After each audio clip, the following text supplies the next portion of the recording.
Madame, mademoiselle, monsieur, bonjour. Souvent la question revient sur le net, sur les groupes Facebook ou autres.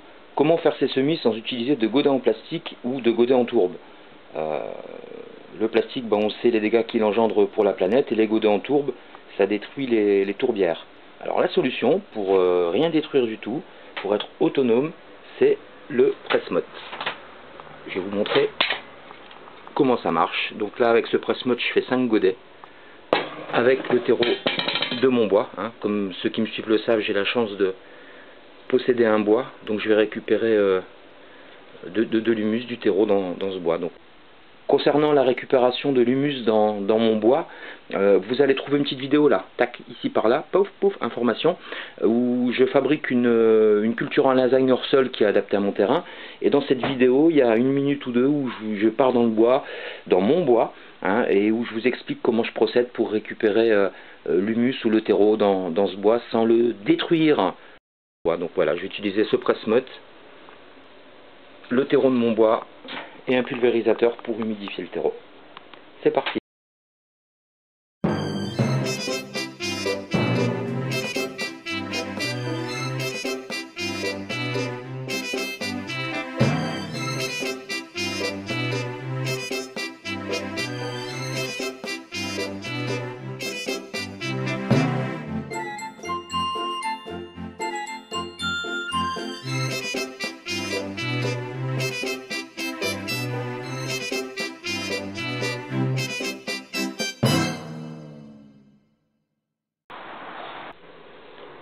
Alors le presse-motte, voilà, alors ça existe pour 5 mottes, pour 3 mottes, il y a différents diamètres.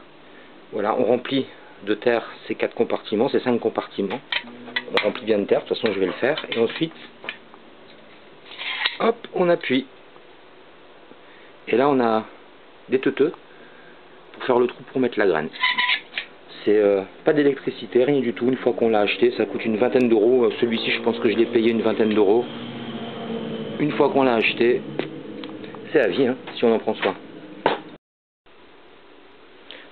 Donc j'ai fini d'humidifier ma terre, comme vous pouvez voir. Si j'appuie dessus, il y a un peu d'eau qui coule, mais pas trop.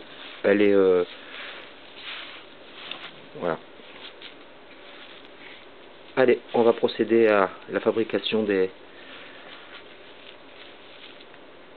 mottes pour faire nos semis. Voilà, le presse-motte, la terre. Il n'y a pas beaucoup de lumière, j'espère que c'est bon. J'ai trouvé une caméraman, j'espère qu'elle trempe pas trop. Donc on bourre bien comme il faut le terreau humide dans le presse-motte. Pour tous ceux qui ont un cerveau auront compris le système. Voilà.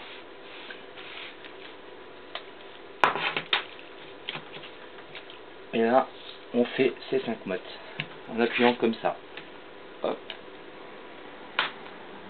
Alors moi, ce que je fais pour avoir plus de force, je prends un bout de bois,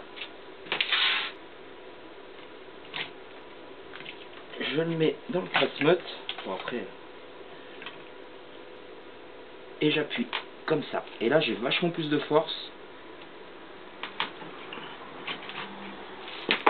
Et ensuite, pour retirer les mottes, hop, et voilà, 5 jolies petites mottes pour planter des choux, écolo, gratuit. Ouais, donc comme on peut le constater, on a le petit trou pour mettre sa graine, et ensuite on remet un peu de terre par au-dessus, on met ça dans un bac où on met ça dans une serre, et il suffit d'arroser régulièrement, et voilà, c'est parti. L'avantage du presse-motte aussi, c'est qu'on n'a pas le stress de retirer la plante du pot pour la repiquer en pleine terre. Là, dès qu'elle part un peu, on met la motte dans la terre directement, les racines elles s'éclatent, ça marche vraiment super bien. Moi, c'est un procédé que j'utilise depuis 1 an maintenant, et ça marche vraiment super bien. Et en plus, presse-motte et permaculture, c'est 2 choses qui vont bien ensemble. Autonomie, les gars. Allez, sur ce, madame, mademoiselle, monsieur, au revoir.